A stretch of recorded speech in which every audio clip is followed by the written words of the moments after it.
SG has that advantage just because of this, just because this is a LAN match? I think maybe a slight advantage, but E-Wolves is playing with their crowd. Like, these guys have played in this place as well before. Like, a bunch of them. I know Masoku has. I'm pretty sure Stinger has. Leo Style, Kotaro. I think Papita is the only one who actually has not played here because he's Argentinian, so it's the first time coming here. But I think they're going to put up a good fight. I think it more than likely be SG taking it just because they're more comfortable, I think, as a team. But I don't think we can underrate like any of these Peruvian teams because they're on land. They're not playing with their ping disadvantage. These guys, they go in. Like, no hesitation. They will just nonstop fight. So it's going to get very loud in this arena is what you're telling me right now. You're going to get really loud in this arena. Okay, wonderful. When I should be pumped into the arena, it's going to be the Peruvian casters. Obviously, it's a LAN in Peru, so it makes all the sense. But if you do I can do that then. I'll just do the Spanish side. I'll be like, oh, y un black hole, que buen jugada. Yeah. You know, I'll just throw in You're actually saying you couldn't do it. You couldn't cast in Spanish. It's super difficult, like on the fly, thinking of those like words, and because it's not normal phrases that you say in like conversation too. It's like, oh, he's going up the ramp into the jungle. I don't use that in Spanish conversation to my family. Like, maybe you need to. Maybe you need to start teaching your family Dota Spanish. Maybe. Or Spanish Dota. Are we good here? Yeah. We're okay here? Yeah, okay. we're fine. Cool. Relax. I want to make sure we're good with the lobby. If people do tune in through Dota TV, use the Spanish Observer because we're actually broadcasting off that. I'll tell you the secrets of what's going on. We have our reference laptops, and then this is Observer only. So that is definitely a good call. We'll be looking through that. And be sure to tell us about like sound stuff. We'll look at the chat every now and then to. Yeah, I have no idea what's going on, but I know they're going to look into it. So hopefully, sometime during the middle of this cast, we're going to have a hearing of each other again. So are we? We're not on camera though, right? We still just see. We got the cameras back to us. You're on camera, man. Oh, we're back to us. Okay, cool. Oh, yeah, we haven't left the camera. I thought maybe Whenever for a they're moment on we're just camera, looking I think at we're SG. on camera. Okay. Yeah. So hopefully at one point they're going to sort it out and we'll be able to hear each other. Yeah, they'll be starting the game soon. Yeah. But for now, I cannot wait to actually get into this game. Just so everyone knows too what's coming up, because we haven't done anything like that. Like, we know we've had our introductions for what's going on. But the schedule for today, we're going to go through all 3 winners bracket matches. Yes. So we're doing our first semi-final right now, which is SG versus Elite Wolves. We then go into our second semi-final, which is the 3-0ing Alliance. They wiped their group clean. And then MVP Revolution will be playing against them in that semi-final as well. Going to be a hard matchup for that one. And then we'll drop into our, we'll go into our winners bracket best of 3. So winner versus winner. We do actually have a special guest co-caster as well joining us for that matchup. And then we'll do our lower bracket round matches. So we'll start with Spirit versus Infamous, and then go into Thunder versus Midas. So that will be best of 1s to end today. I'm hyped for the best of 1s, to be honest, dude. I hope you're hyped for like, best of 3s are great, but seeing Infamous or seeing them, like, the other team lose, like, at this point already, that's the reason why you're hyped? Because you want to see one of the teams lose? Yes. What a horrible way to... Matt, I'm sorry, I have to write a message to Sebastian. You're being too negative against teams right now. It's because of the 2 teams that it is, though. Yeah, it is true. Like, you would not expect that. I'm just messing with you. You're fine. Well, I don't know if he's actually going to be fine or not. But either way, it's going to be a fun time. This is going to be interesting. We're going to go late into the evening, which is fantastic for Europe. Finally, they may wake up. I think most of them will probably go into sleep when this game begins. Speaking of which, the game is actually beginning. We're into our draft. SG will be having Dire side. They'll also have first pick, and Elite Wolves will be on the Radiant side with second pick. Not certain if they actually chose that themselves, but either way, we have ourselves a draft now, Fogged. Oh, I did. I was actually looking at it too, and now I like forgot which one picked. I think they picked Radiant. So. You tried to go back through the chat logs? Yeah, I tried to look at it, and it didn't work. It doesn't exist. Failure, horrendous. Actually, I can find out. All right, so I'm pretty excited to see what heroes we're gonna get brought up because we've been seeing pretty much everything, diversity across the board. Night Stalker seems to be still the most contested hero, at least between a lot of these teams. Just the same, at least the 4s haven't changed. You know, Sanking, Nyx, Night Stalker, Clockwork. We're seeing the same from these teams, even though the patches hit. A couple small nerfs. People still adjusting. That's what this is for. I have an answer for you. Cat chose first pick. Okay. So Elite Wolves chose side. So they did choose Radiant. They did. Okay, that's what they did choose Radiant. That's what I thought. Yeah. Cool. All right. So Razor. I'm so sad Dro Ranger's not being played. I know you're sad. But they like the group it. stage results, and I don't know, it just seemed broken in this region. Even Alliance she were did really running well, mid. right? I think she won all the games. I think Drow won I think she had 1 loss. I remember seeing 1 loss for her. But the win rate was still pretty damn high. I also noticed two guys, I believe we're still on our camera. We haven't actually gone inside the game yet. So we can it's still on us, huh? We can at least do radio commentary, and hopefully at one point Okay, so we've got Night Nightstalker Razor Bands by SG for you guys. Then we've got Drow Sync. Oh, we're in the draft now. Bands by Elite Wolves. Okay. I say that, and then the stream caught up. Nice. All So right. yeah, Nightstalker Razor, Drow SK, and then Rubik first phase here from SG. So that's also been a first pick that seems to be coming up in this region. Infamous, Midas Club Elite did it as well. SG, they picked up their IO a few times actually in the first, actually once or twice. But yeah, Rubik's a fine pick, just a flex pick. Good disable. You always have good spells to steal, especially in this meta right now. Everybody's picking big team fighters, so you'll always be able to get good steals. But also, it's just easy rotations, and it's good versus like the one in specific. Like roaming forest, the clockwork. Rubik's very good versus that. So puck being grabbed up by Elite Wolves. Puck's been, I don't know, this hero is absurd now. Like especially since Epicenter, when EG just started busting out Puck first to every single game. Every single team is just starting to get on. They're completely on board with it now. It's just like off lane Puck, mid Puck, doesn't matter. Well, everyone's like, well, finally, it's if you can reach 25, if you can delay the game long enough, you're able to get there. You get your team fight control, you get your elusive here you're normally looking for out of a draft, and you don't have to reveal your lanes in the very first phase. Don't have to reveal your lanes. Super elusive hero, amazing team fight, and I had another thing, and now I forgot it. Oh no. Oh no. What? It's not even just about the goal per minute and everything. It's all the recent changes that he's got, that Puck's been getting. Like, it's everything. Well, Toby, I think you got... Enigma first phasing is definitely... Okay, well, they're trying to satisfy Toby here. In a way, yes. They will satisfy me on that front. But I'm interested to see now like how they try and combo this. You pick up an Enigma in the first phase. Do you go...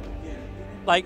Do you go OG style? Do you think about the Naga Siren setup into Black Hole? No, is it just enough to play the so. Enigma by himself in the offlane? I think the Enigma by itself is fine. I mean, this is SG Esports, right? This is Tavo, one of his best heroes. When he played it at Kiev, he played super well on it. His decision-making was really high. But how does the timing work? Like, okay, you get an Enigma, fantastic. Do they want to go mech into a push build? Do you just go around team fights? Do you play this semi-hybrid, we get what we can? Like we see the Luna ban out from Elite Wolves. Yeah. It looks like they're leaning in towards, okay, maybe if they have Enigma Convergence, if they bring a Luna behind them, we won't be able to deal with this. We can't counter push with an Ancient Apparition. Pretty sure SG does both. I think they've ran the mech. They've gone for the Midas greedy as well on Tavo. So I think we can expect whichever one he feels the game is like going toward. Probably the boots, the 4 clarity build into Arcane boots, and then decide. I think it depends on what other 3 heroes they get, though. Like you're saying, you know, the Luna ban is a telltale thing that Elite Wolves at least expects to push. Maybe SG will pick that kind of strategy. They've actually had their Enigma ban a lot, so it kind of makes sense that they grab it first, too. Okay. So they just try and rush it so they have their comfort zone at least. Yeah, I mean, Enigma's actually been banned a lot, not even just versus SG. Team Spirit banned the Luna and the Enigma versus them in the first 2, but... yeah, I mean, grabbing the Enigma first 2 is okay. You reveal what you want to do, and it lets them set up for Black Hole cancels and everything, but if you want to play with this hero, if that's just your style, you don't really care what the other team's going to do. Unless you're like, screw it, you know what, now that we get extra bounty from the creeps inside the jungle, is it worthwhile switching the Enigma into the jungle? It's so inefficient now. It's so bad now, yeah. It's not worth it. I mean, it's convenient as an offlaner because you can just pull, you pull the lane back and then you can just walk there, but... well, now you can just do the mid lane pull, right? Now that aggro box has been discovered.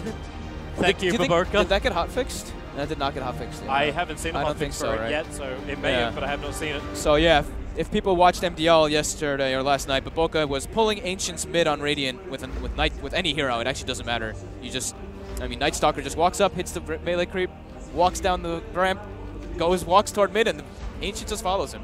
It's like, okay. So yeah, it's balance, man. Balance in all things Dota. Bizarre. In all things. We're finally going to see a next wave of picks. So they banned out the Treant, they banned out the Faceless Void. So counter control and the team fight. Treant Protector and Ancient Apparition seemed like a bit of an odd combination to go together. Yeah, they're stopping just good combinations and BKB Black Hole cancelers. Void and Treant Protector both can do that. True. While on the side of Elite Wolves, it's Luna. I think SG just really likes Luna. Actually, I've seen them play it several times already on this patch. They just like the hero, the way it works. I mean, of course, when they have the Enigma. The Lina ban, I think that's Adriano's best hero, at least what I've seen in the past. He made that like the right-click build where he goes 4-1-4 on Lina. He did it at Kiev, and then a lot of people actually started kind of doing the same thing. So that ban's not too shocking. Sven picked up this early. Just a snap Sven pick. Not versus any physical damage per se or anything. It's just a good hero, right? It's a good hero, but you're picking it into Sven, or into Enigma, which is probably one of the best counters actually to the Sven. You just BKB black hole him, and yeah, I mean that's your carry more than likely. So you're basically reliant on the puck to reach his Aghanim Scepter so they can breach the Enigma's BKB or something else along those lines. Clockwork now picked up from SG, so they get their range initiator they were looking for. Yeah. But having both Clockwork and Enigma means we must have this roaming Clockwork causing problems. So a little bit of damage, lacking a bit in the roaming duo of Rubik Clock. Battery Assault, of course, helps that a lot, but he's going to need some good levels and good rotations early on. And now, like, this is also a concern. Like, when you see the third pick Sven, it gives you so much to set up with. Like, you see this Sven, you're just like, we have to kite this guy. And now they pick Clockwork, too. Clockwork and Enigma, I think these are actually the two worst heroes to play Sven against. It's abysmal. BKB piercing disables. Clockwork can just trap you in the cogs and just walk away, or force staff away or something. Yeah. It is definitely tough. SG definitely have a very solid draft. At the same time with Elite Wolves, they're picking the three heroes who have dominated a lot of Dota in the previous weeks. Very so fast maybe team this is the fighters. Gob-like approach. I just keep picking anything which I believe is OP that I feel comfortable playing in the lane, and we win. Yeah.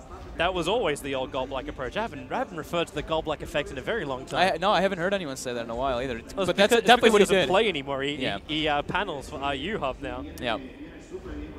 But never forget the dynamics that is Gob-like. And another hero who's had a lot of success of late, the Bat Rider. Yep.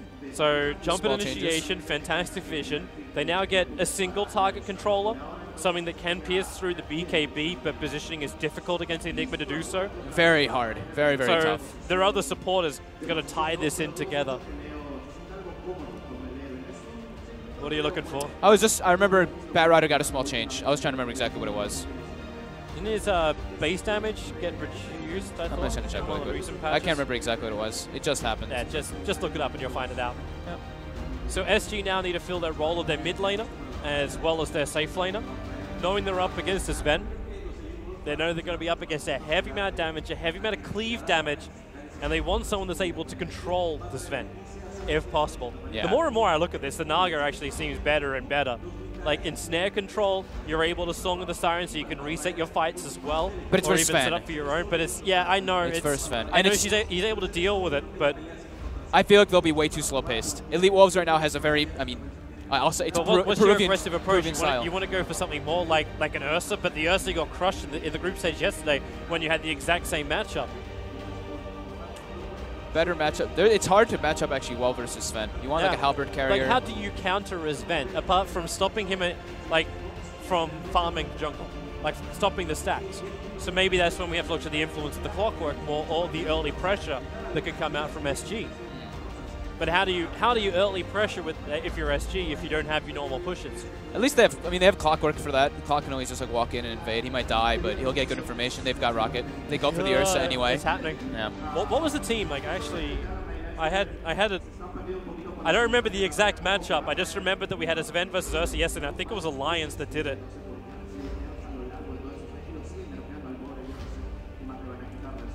Ursa's fine here though. Like the one nice thing is it's like a hero you can kind of leave alone versus Bat Rider. You maybe just guarantee the lane at the start and then just like get out of there. But it's a quick tempo-based hero.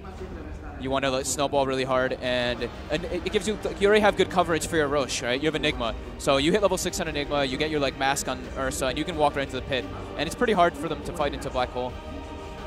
That being said, though, Elite Wolves has some pretty ridiculous team fight, but they'd have to bring a lot of resources to contest that Roche, which could be hard if AA is not 6. I had to find the draft. I had to work out what it was. Yeah.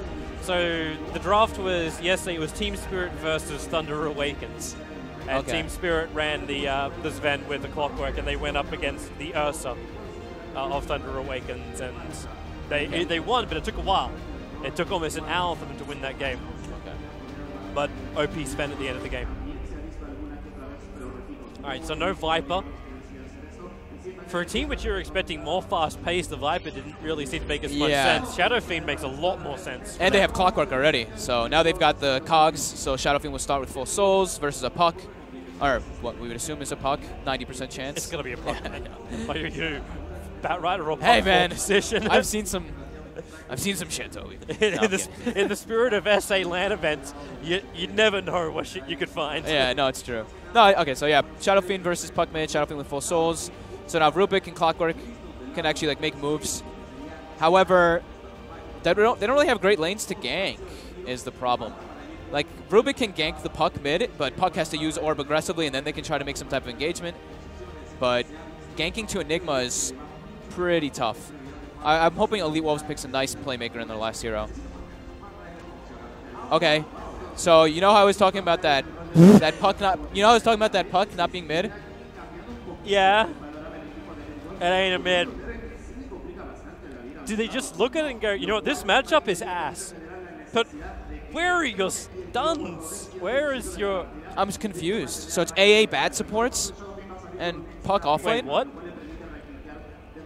What? Is it puck support? It's AA bat support. It's gotta be a puck support, right? No, it's Hang on. AA bat, dude. Stinger is the support, right? No, they have to switch.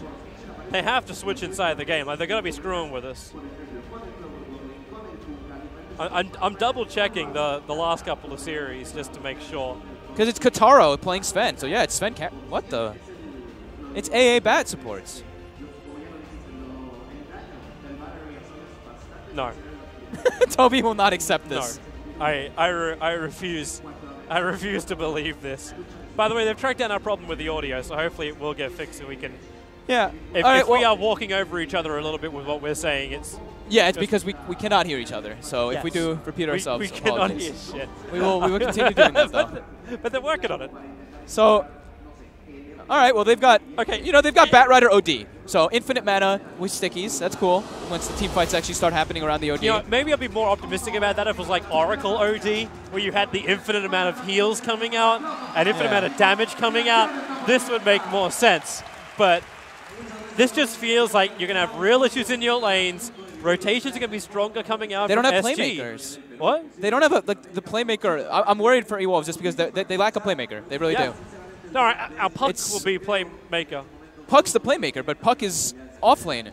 Or maybe they're going to do some aggro. No, I don't know. He's built with 8 tangos as well as a healing salve. So are they going to go... Dude, I don't know. I don't know. It's off lane Puck. So they have very little... like do shit heroes is what I like to call them in the early game. They don't really anyone that can successfully roam around and make plays. support. All right. It's support bat, right? It's support AA. Yeah. Stop trying to distract me, Toby. Toby doesn't like it.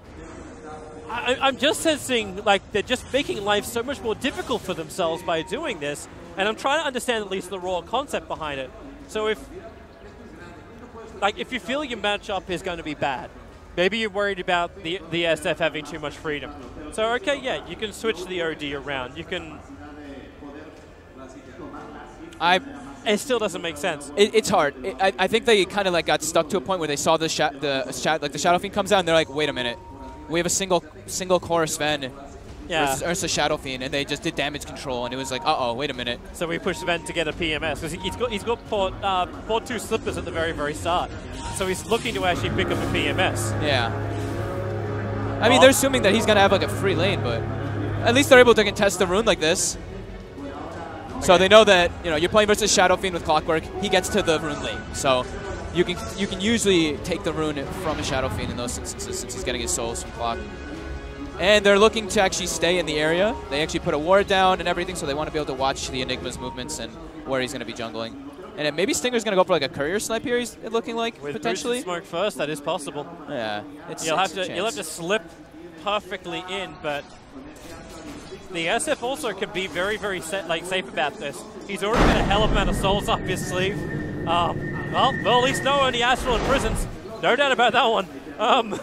I could not hear anything you said over the Astral sound. That's fantastic. It was very loud. They're still trying to switch out our cable so we can actually hear things properly.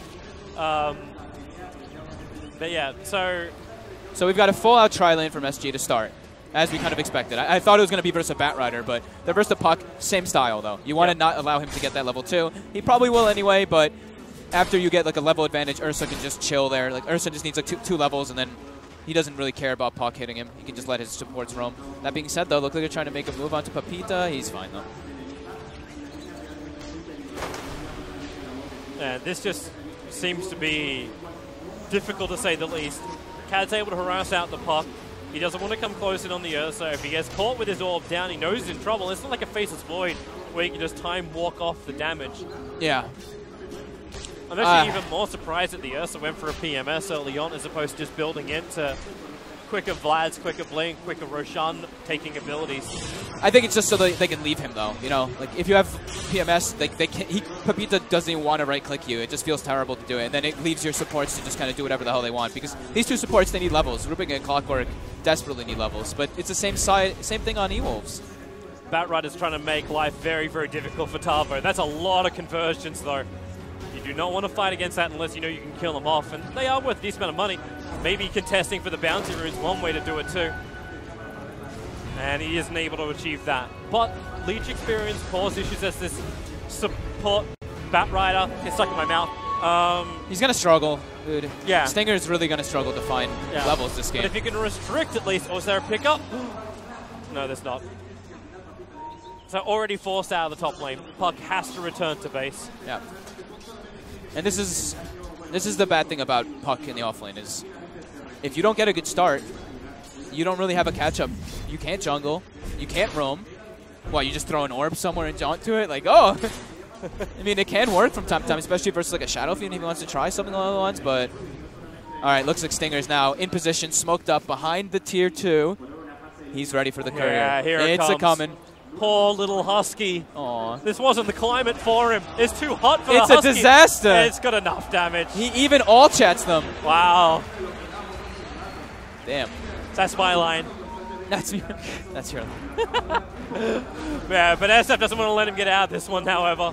He's not at the point where he can have the Shrines, but now taking up the creep wave, the Manta Ray, going to interfere with the movement of the lane, and Nigma's coming down as well. Nah, they can't Not get certain if we're going to point up in the stun for him, but okay, he's not going to go anywhere, and the Observer Ward is watching him too closely. This isn't as terrible as I thought it was going to be for Elite Wolves. Like, this is... It could have been worse. The SF getting farm is a problem. The Ursa getting farm is a problem. But Sven's still doing decently. The Puck hasn't died in the off lane. No matter how much they're going to pressure with this tri lane, it's still working out for them. And the OD hasn't been massively out CS'd in the mid lane either. I want to see... Okay, maybe this could be problematic. He just has to... Oh, that was close. He may not have the jaunt time by forcing that issue. And now the mid lane? How's a 4DR getting pushed back to his tier 2 tower by this OD? The Arcane Orb, dude. He got a couple Essence Aura procs. He's actually... And he's got another Arcane. He got a lot of Essence Aura procs, Permanent Arcane, starts the imprisonment. Puck, if he hits the Illusionary Orb, there should be enough damage in order to get the kill onto King RD. The Orb will fly over. He'll have to jaunt a little bit further past the pit, almost going inside the pit. One more attack will do it. TP is coming in from Ancient Apparition, and it's Elite Wolves that get the first blood with some definite weird shenanigans against SG. Yep, absolutely. That was a little bit of a runaround for them to actually get him, but yeah, Papita getting the kill. He doesn't get full experience for it, though, unfortunately, because his AA TP'd, and he would have actually had the kill anyway, but that's the surge he needs. Now he can actually go back top. He's got boots, he's got a stick. He'll be able to get a couple levels, which, I mean, they need this Puck to have levels to actually be able to do stuff around the map, because they still lack that control. It's just like a Sven stun in the coil whenever it comes out. That's fine, man. One CS will get you a long way. Yeah. You invest that CS, you bury that CS, and wait for the interest rates just to kick in. That doesn't work when you bury gold, though. Leo wait style for the conversion rate to get better. Bottom, trouble. Already Sven being forced out the lane with no mana left. But he got his Warcry level 1 off, so it's just enough armor to survive the harassment from the Clockwork. I mean, you know, that's not a kill, but look at this Sven's health now. He's no health, no mana. He doesn't really want to stay in the lane at this point. Yep. So it's an interesting rotation by King RD. It's a good move to do that because Shrines are coming back up anyway. You may as well pressure the off lane. If you're playing Clockwork, you don't really have a place to gank. Like we were mentioning, you know, both drafts are pretty passive in their early game rotations. So yeah, they triggered off the shrine already. They're trying Go for with it the again. battery assault. Malifus, Conversion Army will be here. Wow. They lock him in with the cogs. Very difficult to get back out again. Pushing him away. The Conversions almost going for their own body block. The cleave, not enough damage to kill off both the Conversions of Tavo. I actually thought they might have him there. Yeah, he gets back into relative safety. Just too much armor. It could have been close, but that's what you're talking about, right? Like you harass him to start with, and then you could have a follow-up. They send him back to base at least, so that's good. So I wanted to see eWolves stacking a lot because, you know, they've got Sven and Batrider, so might as well stack everything as possible because Bat can clear regular and Sven can kill Ancient. So Bat's already starting to do some stacks. They got to get that farm in, but while he's doing that, the Shadow Fiend now with a little bit more souls up his sleeve is pressuring that mid-tier 1 tower, and there's no one to stop it. The Rubik sitting behind him just in case, the Observer Ward's in the mid as well as the bottom of the river. At least let Elite Wolves know that SG, they have the reinforcement behind. So interesting too, Shadow Fiend, Adriano did not build a bottle this game. He didn't? Shadow Fiend. No, he went straight Ring of Aquila. Okay. Yeah, no bottle.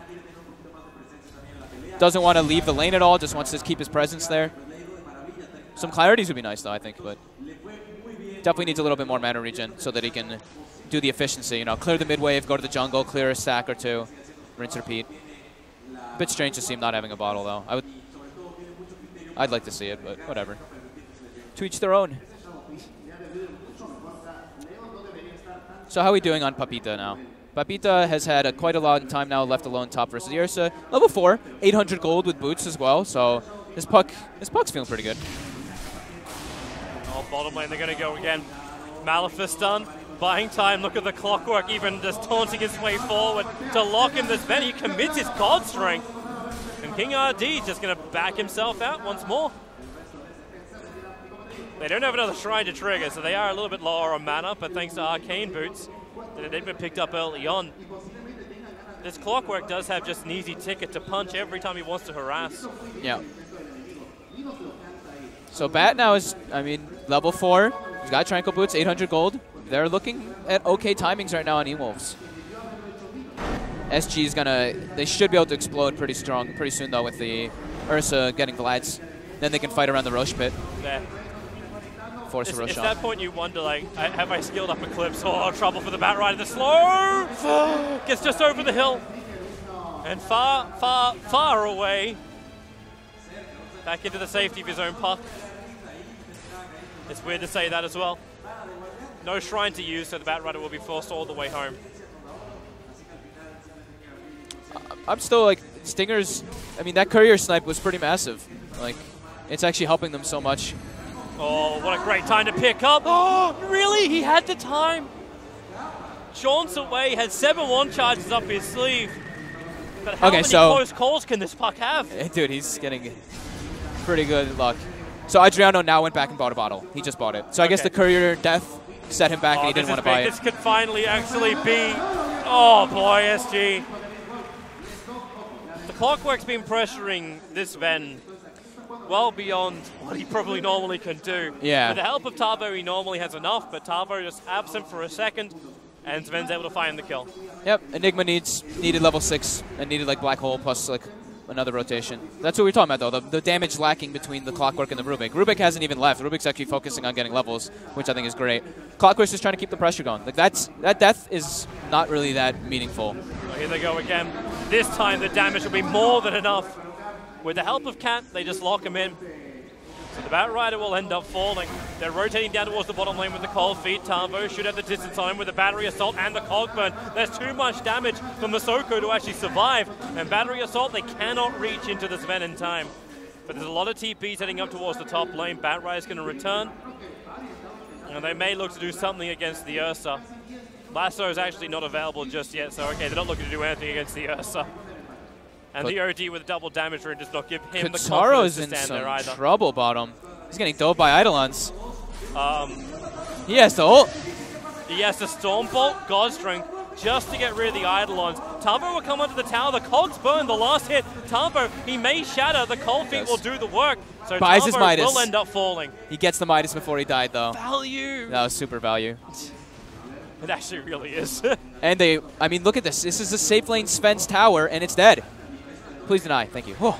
Thank you, Masoku. Good job. That's the early pressure you're asking for, right? Like, you want to see SG push with the Enigma. Yeah. That's why they banned out the Luna in the early stages, and the fact that you can take out the safe lane tower of this Sven opens up now for other pressure, maybe up on top lane, clear out the areas, and then make space for Ursa to basically bounce Roshan with his fresh Vlads and push into something new. Yeah. It gives you, like, taking that safe lane tower is even more important for SG because they're playing versus Sven. So you get those deep wards, you can watch, you know exactly where he's going to be like this whole time because now, you know, there's no way he's going back to this bottom lane. This is just Sven jungle game so far. He's in the Batrider, the one here that could potentially escape with Firefly. Yeah. I say potentially.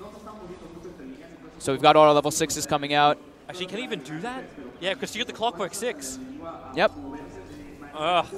Can be hard. So smoke coming out, Kotaro and Masoku trying to get involved. So Sven is smoking up already. His farm isn't like that bad right now. He's sitting at 4,300, but this already, like, you know, this feels like awkward. Ice Blast. This almost looks too easy. Because it is a support. Return kills though. Both your ultis too, and now your black hole. You'll end up catching the Sven. He tanks through a lot. The damage isn't there. It's only just arriving now. You can hookshot yourself away. The Stormball. Okay, Shadow Wave. Shadow Razors will do it. The hookshot could not control the Ancient Apparition.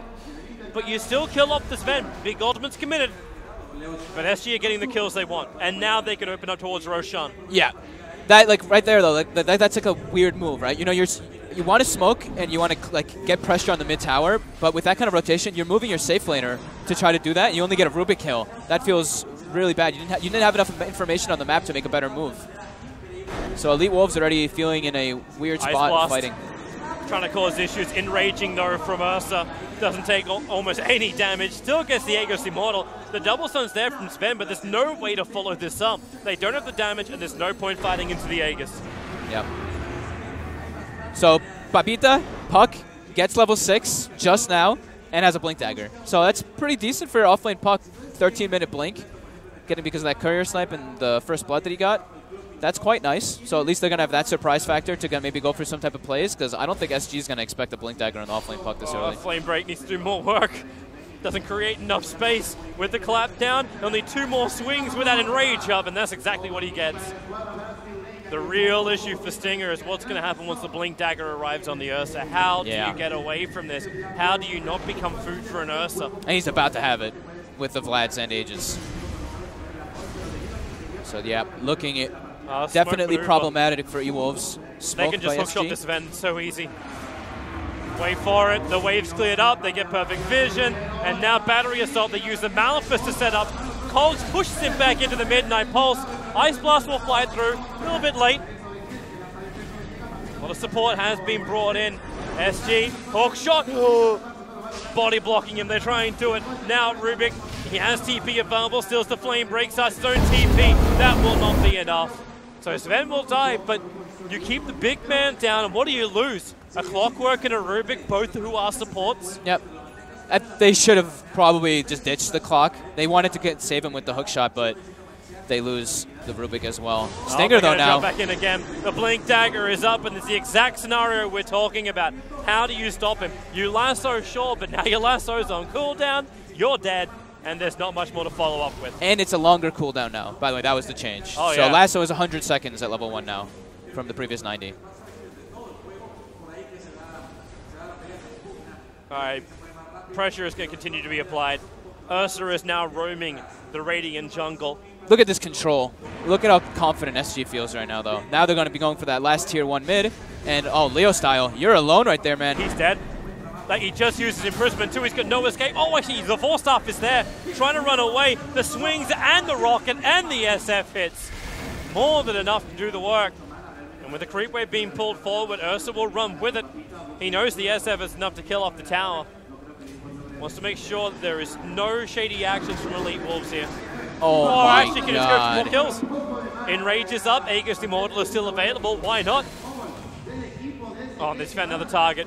Hookshot's available. He's underneath the Dire Observe ward, but there's no point chasing him. It's a Batrider. You're taking the mid lane. Yeah.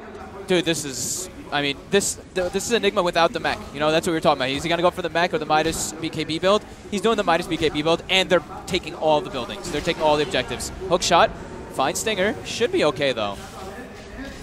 Yeah. He's just trying to keep up the pressure here, Stinger. It's not going to work. Meanwhile, Ursa jumping onto the puck. He doesn't actually illusory orb himself back into the safety of his own base, but it's far enough away that the Ursa does not want to continue the pursuit. But that's you doing the right thing. While the Aegis is up, you're just trying to force down as many lanes, as many towns as possible. Yep. Restrict the area of the Sven bit by bit by bit. Yep. And build into the big items that you want. You want to get into that BKB, onto the Enigma. You want to be able to actually have like your secondary item onto that Ursa. And you're stopping this Sven from utilizing his Mask Madness and Blink Dagger, which is meant to help amplify your farm. Yep. At least he's got the blink now, so they do want to take some fights. But when this is happening and Ursa solo kills OD. That's what happens when you have so much damage output from an Ursa and too long on a TP timer. Orb's flying forward. That one's coming in from the Rubik, trying to bring himself in range to get the telekinesis grab. Oy. I think bottom lane is where everything is brewing. Tavo locked in. Dreamcold's holding him there. Moves just far enough away. Doesn't take the damage from the Ice Blast, but now more support will arrive. Tavo, he doesn't really want to commit that black hole of his. There's no point to it. He knew he was dead and couldn't get the full duration off, but Sven commits himself to get the kill on the Enigma. It's kind of worth at this point because it feels like they're so far behind. In Golden Experience, they kind of are. It's almost 10K and 7K. It is looking at quite one-sided. How has he still done this much work with one Aegis? Oh, I like his build. I like the 4-step pickup. It's actually pretty neat. It's a highly maneuverable Ursa. Very maneuverable, and I think he's trying to like match the OD and the Batrider, because these guys, like Batrider is fire flying and can just like kind of walk away and like get out of range of you, but OD already has his own 4-step. So what's the best counter to 4-step? Get your own. No. I like it. Speaking of OD, I think he just finished up his hand at Midas now. So he went back even for after Midas. having just the 4 stuff, no treads upgrade, it's Midas. 4-4-4 build too. 0 and ulti. So they're not trying to fight still. They're just trying to get their farm on. They know that they're in recovery mode. Like you said, 10K gold lead for SG. Well, maybe they still feel like going into the late game that this is their game. And can Elite Wolves actually do that? Take SG. If they can survive the high ground attacks, if they can keep their racks alive, do they win late game even when they have no access to their jungle? Probably not, just because they lost those towers so early. They don't really have like, you know, they have like good initiation with the bat and the puck, but into Enigma and Shadow Fiend, like Shadow Fiend's naturally going to build a BKB, and once he gets it, I feel like he's like immortal. Dream and he has a BKB trying to catch already. The clock work. The Ice Blast is on the way, and he's wanting to hook himself out. Looks for the creep camp to be his salvation, but it did not happen for him. So a good pick off there for Elite. SG has a lot more like damage sources, like overall. Everybody does their own bits of damage, while for E-Wolves it's like all magical. Uh-oh, Bat. Dead. I should call him Manta Rider, actually. Manta Rider? Well, he's not a Bat Rider when he's riding a Manta Ray. Flying or swimming? Hmm? Flying or swimming? It's a Manta I think Ray. you'd still be riding it if you're in the water or if you're in the air. Aren't there bubbles around it, though? Yeah. So how are there bubbles in the air, Toby? But you're still riding it. The name is still appropriate. Bat Rider is still appropriate. Okay. But he's not actually riding a bat, so it's Manta Rider. All right. I'll do that for you. Manta Rider with an octopus on his face. I'm just saying, it's the details that make a game great. Are there bubbles? Yeah, there's some bubbles around it. There's water. bubbles. There's water too. So. Yeah. And how are these fish alive? There's fish floating, unless fish have learned to fly as well, which is highly unlikely. This is just a fish out of water scene. That's all this is. Yep. So SG is doing a good job of forcing the lanes in constantly. You see Clockwork throwing rockets toward top all the time. So they want to keep the aggression on E-Wolf's side of the map, and it's going to stay like that for a very long time, if not the entire game. SG is just farming way more than Elite Wolves are. Yeah. It's what happens when you lose control of your early towers and you got no way to actually be aggressive back. Like if the Puck or the Bat Rider had initiation, if they had something to work with, then maybe they could be the ones dictating the tempo of this game. But because they don't, because they tried to save themselves in the lanes from the draft, which technically did work, like it salvaged something. But what they've given up is so much. It's allowing SG just to decide when they do what with this matchup. Yeah, that's exactly what I was going to say. It's SG's They're literally just dictating anything that they want to do. They're just like, oh, yeah, we're going to go here. All right, we're going to go here. It's like no contest for them at this moment. Oh, we lost one hero on the side. Oh, that's fine. There's no objective that comes after it anyway. SF BKB, Enigma BKB.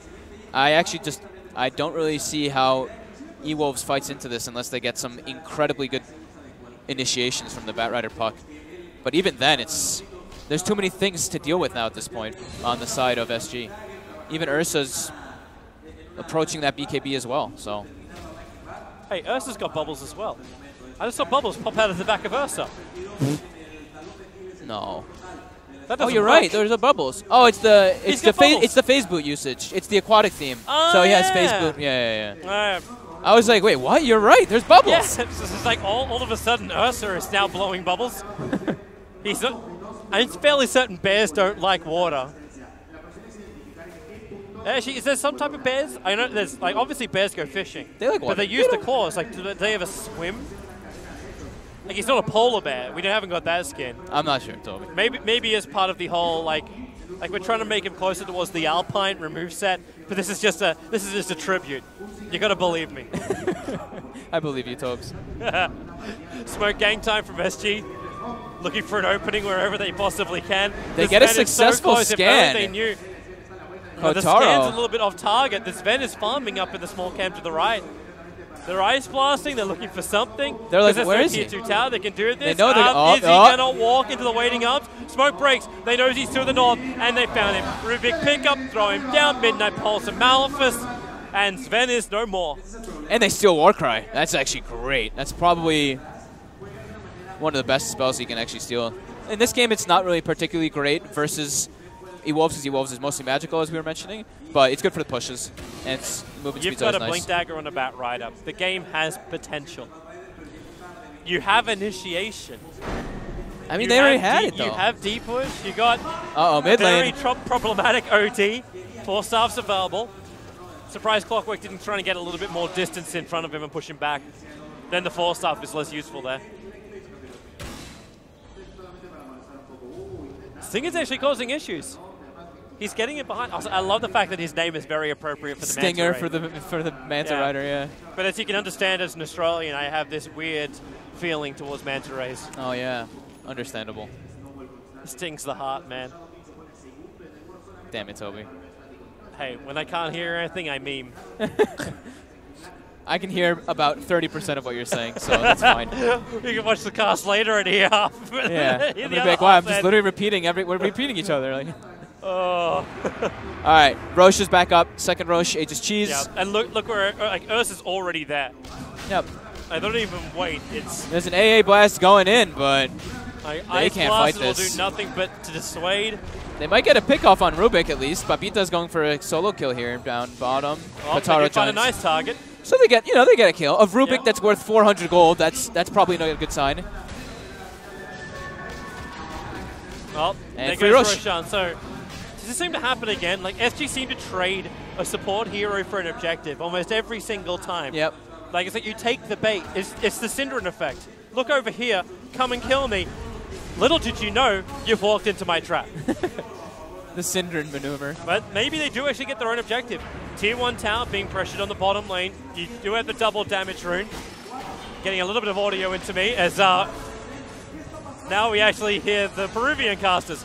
Come on, the damage with the double damage. He may have enough damage. Pushing it, and he does one last swing. The Clockwork will fall. Sven will die once more.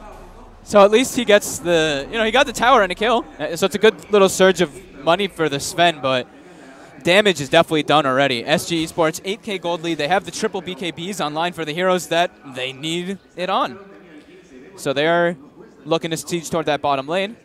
Blink, I think that they have Blink on Enigma too soon. He's about to have it after the next Midas usage. I know, Toby. I know. I thought we it was distracting before. For you guys, I don't think you guys can hear this. Can you? Yeah, you guys can't hear this, but we have the Spanish cast actually in our audio. So if it becomes a little bit tough for us to make out our words, you know why. Welcome to what's it? Caster games, like Hunger Games. Yeah. Welcome to your new challenge to survive. Oh, we're good. Wait, are we? I think maybe it's just built in my ears now. That I hear. Hey! Oh, I hear him. I hear us. I hear us. Oppa! Nice. Okay, we hear each other now. We can hear. Okay. So, what did you say before, Fogged? I have no idea. I think I was saying something about Enigma Blink Dagger, and he does have it. So we've got Enigma Blink, Rubik Blink. SG has all their initiations covered now as well. Yeah, Wonderful. It's looking great for them. They're limiting the map well, keeping lanes pushed in, but still, E-Wolves reluctant to, or SG is reluctant to go for the high ground push just yet. All right. Now I can hear you. I don't know what to do. I don't know either. Yeah, I kind of feel completely thrown off.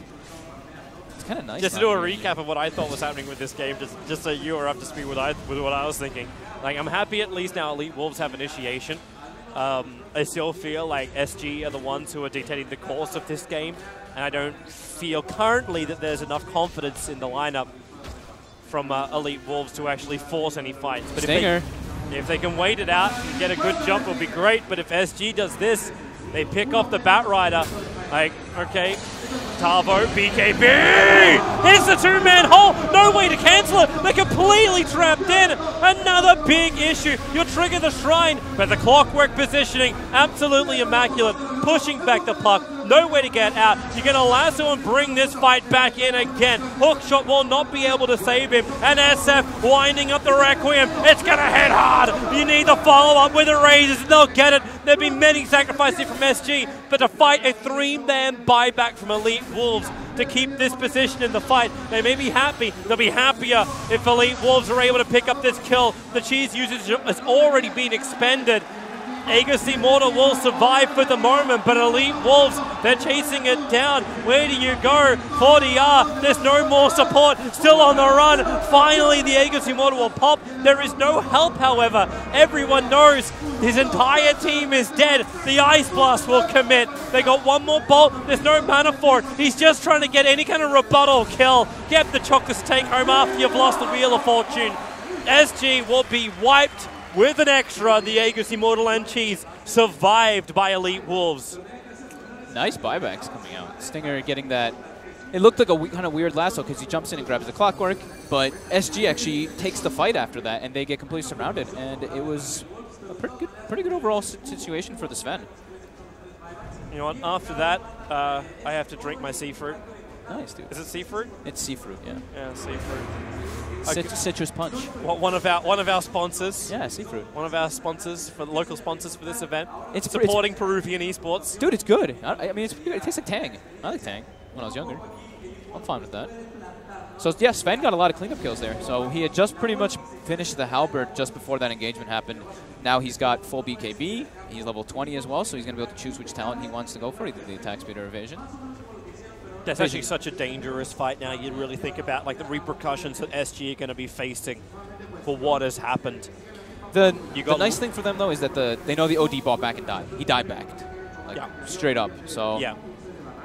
And he expended ulti. I don't know. At the same time, man, Puck's getting levels. 420's on the way. Yeah.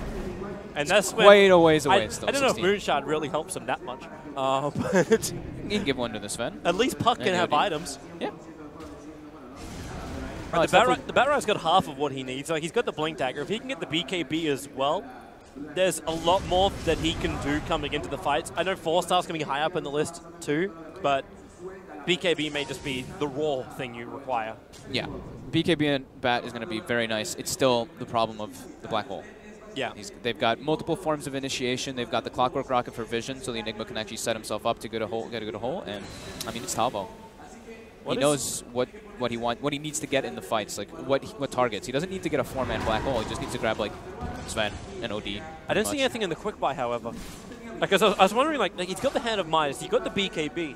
Do you go for the refresher roll? Because it seemed like in that last fight, one Black Hole is just not enough. But is it worth rushing a refresher roll when you've got an Enigma? When there's other items you try and do like the fillers. Yeah, I think you still just do the standard builds. The Octarine is probably just way better overall. Just seems a little like problematic. Like if SG want to try and end this later, like is Octarine going to help you enough? As opposed to just having the big, we take 2 big fights, we take a lane of racks. And the 2 big fights being after the buybacks have been expended as well. I think ideally they want to be able to like use the Aegis and Cheese to siege. So I think for me I would rather see him go for the Octarine because He already has the cooldown reduction, and he's got Midas. Yeah. So it's like he can shove lanes with his Eidolons. He can always have his Midas off cooldown, and it's just great for you. It's not even just only for the Black Hole. I mean, of course it is, but Black Hole, like for a BKB, for Blink Dagger, like the reductions are just way too good. Cheese does seem problematic when you're up against an Ancient Apparition. You can't rely on the cheese to function as opposed to the Aegis Immortal, which you can rely on. Yeah. So while sieging does sound good, I'm also seeing Sven being able to clean up the wave very, very quickly. Yeah. And this allows Elite Wolves to time their attacks a lot better. If Puck is actually going to get that, finally they'll actually have an answer to the Black Hole. They're going for the Aghanim Scepter on the Puck, and he's pretty damn close to it. Yeah. Sitting at 3.6k gold at the moment. Has to ensure he does not die, however. Then the Ursa will have more trouble getting kited around. Yeah, it'll help a little bit versus the BKBs, but Enigma, you know, it doesn't really do anything. Enigma's standing still when you're BKB Black Hole, so you don't break the coil and get stunned. True. So you just need something that works. Yeah, I mean, it's good because the SG guys all have fresh BKBs. Like, they're all like 9 seconds. So he's going to have the Aghanims on at like perfect timing for it. This Puck is far. Sven's trying to watch around Roshan. He can spawn up potentially in like 10 seconds time. So maybe they didn't get the exact timer during the game. Just for the fact that he checked that before the timer has actually hit its point. Yeah. Lots of aggressive vision continuing for SG. E-Wolves still, you know, they're not really breaking the enemy side of the map at all still. They're just playing defensive, playing reactionary in a way. They're smoking up now, SG. Kotaro they want to attack. They have eyes on him. They're looking for him. Sven, ready to fight. Jump up on top of the hillside. There's your jump forward. And just try and beat him up. The BKB even committed by the Sven. Whoops! Roche Cam kicking in. Not the right time for that one. The Black Hole be committed. Sven locked in position right on top of the Ancients and on top of the Shrine. So the kill goes their way. The hook shot will miss the target, trying to connect into the Bat Rider. But the Bat Rider was just creep skipping. He's trying to stem the bleeding, knowing that Sven is down. They do not want to force a buyback on this Sven. He cannot afford, well, he can afford it. He just doesn't want to do it. No, he definitely does not want to do it. He does take the evasion talent there, so he took a little bit longer to bring down than I thought he would, but yeah, just perfect smoke coming in from SG, and nobody on E-Wolves was in position. This is kind of like what I've seen a lot from E-Wolves in this game so far. It's everybody kind of doing their own thing for the most part, except when it comes to like the high ground siege. That's when they were all, everybody was in unison and they actually had a great team fight. Yeah. Other than that, I feel like they haven't really had the option of team fighting. It's just been SG steamrolling them pretty much while they all like walk in one by one. Well, so you think Elite Wolves communicate more in a, you know, I just need to get this item, I'm going to go out and get some space for this. So during that period of time, it's just item dependent farming to then get to the fight. Yep, that's what it looks like, at least from an outside perspective. Exactly, from like Bird's point. Well, it might make a lot of sense. For now, SG know what they got. They got themselves the Aegis Immortal, they got the cheese. They decided it was worthwhile picking this up over trying to force a buyback over on Sven. There's too many problems that could have arisen from that, so it's just more of a free Aegis. Now Abyssal Blade is also completed onto the Earth, so they get this direct lockdown. Orchid onto the SF is going to cause issues for the Puck. Mr. I have to Yule Scepter myself out if I get Orchided, meaning you'll miss the timing for your initiation. Also versus the OD. OD does not have BKB built up at all. And one of the big things that actually, yeah, he's not even going for it. He's going for Lincoln's next, which will help for that. But yeah, one of the big things that kind of counters OD that people have done in the past is silences. You don't do any damage when you're silenced. You're just like this walking, flying. I give Essence Aura. Yeah, you just hey, give we can have Warcry for free. 25 mana save. We're budget shopping for abilities now. Yeah. SG just, overall though, they feel a lot more, you can tell they feel so much more confident in this game. This from their movements. Is nice. And this observer watched the OD force up himself up on top of a hillside with no way to get himself down at the time. It just instantly looks towards the mid lane. Like, no one saw it, man. No one saw it. We moved on quickly. It's not important. Unfortunately, commentator flags. Oh, Stinger. Top lane. Oh, did not Abyssal him? Oh, okay, he got the bash though. Okay. Maybe that's it. You're saving your Abyssal for the Sven.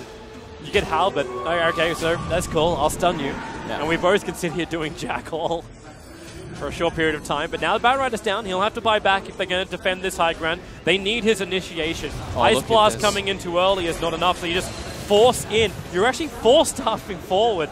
They gave Topo the bottled invis. So Topo's actually chilling invis on the side here waiting for an opportunity. Really? They're so smart too, because they're actually bouncing that bottle around. First it was the Rubik who picked it up. As they wait for the opportunity to push. All the lanes are actually pressuring out quite nicely for Elite Wolves. Bottom as well as mid's pressuring out. But you know what you want. Your BKB, you got the OD, but everyone's so far away, they need to kill him off quickly. The force up, does he have the distance? The secondary force up and defensive imprisonment. Meanwhile, the Rubik dies in the back lines. Talbot, they can't go anywhere. They got caught under the Dream Call inside the base. Cheese can be triggered by the Ursa Warrior, but the cleave damage. They're doing so much with this Sven. So much damage. They burn through the Aegis to the Immortal. They'll move up. They want to get everyone, if it's possible. Maybe getting a little bit too greedy now. The Sven, he has not enough. The Requiem of Souls. 4DR will create a little bit more space. The Ursa Warrior is starting to wrap around, thinking about coming back into this engagement. No, he's going to let him go. They're expecting him to go up, but he goes down. He'll come in range of the Radiant Creep Wave in a bit. If he waits out just a second longer, the Creep Wave won't see him. He actually is in no vision land right now of Elite Wolves, and 4DR will survive. Too greedy to get both of the kills. But they held, and they held strong. They held very strong there. A little bit of a maybe over-antsiness by Tavo there. Blink black holing the OD is fine. It's just in the location where he was. Nobody was in range to really do damage in the black hole during the first 2 seconds. So OD actually does get brought down at the end of it all, but it costed them heavily. That was their Aegis cheese push again, getting denied out by Elite Wolves, and that one didn't cost any buybacks. Oh boy. They got some nice aggressive wards during that though, so the vision game for SG has always been very nice.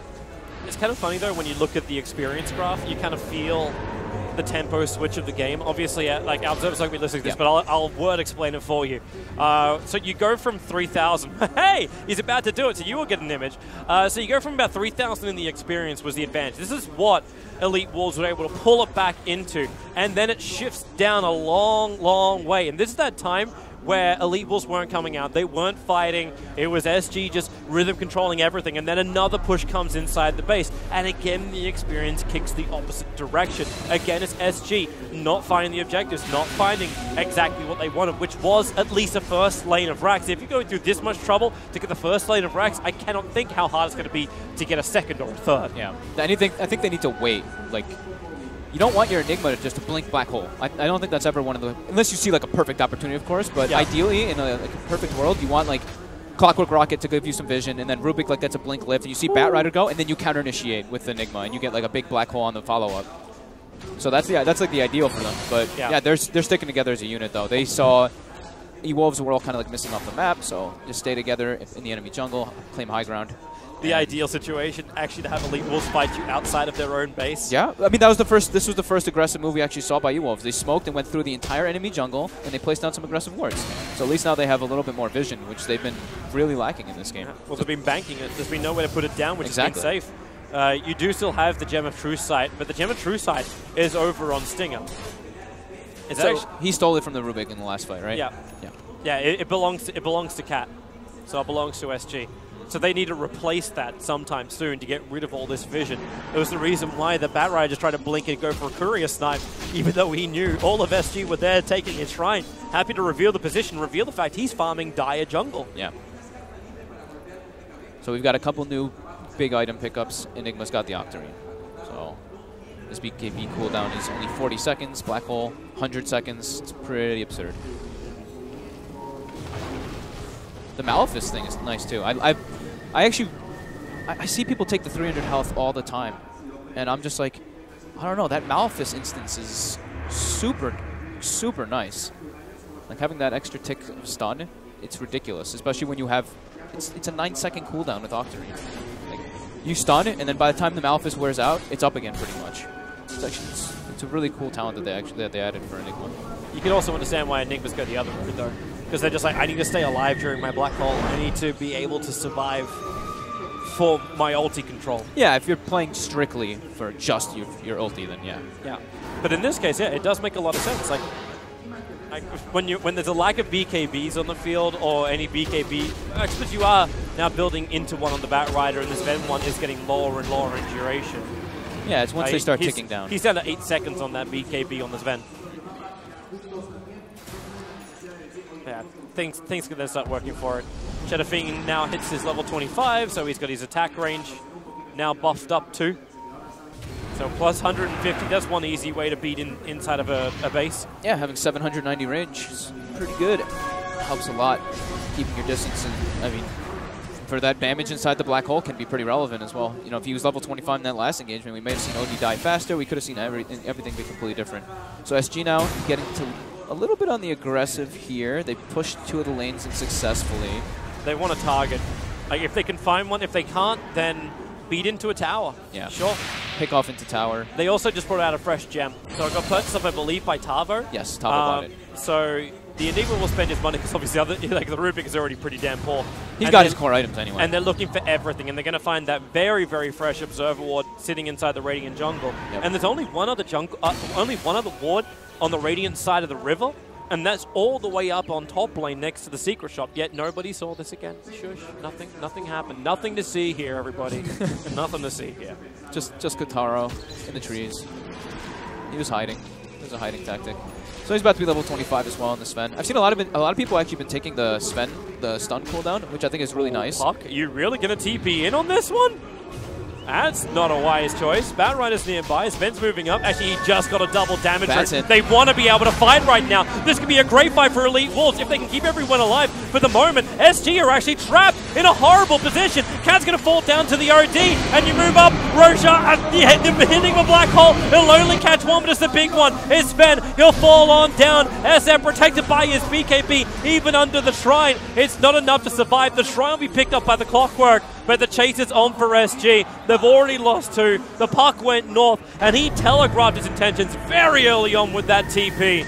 And they may lose more. OD, Astral into Blink Away.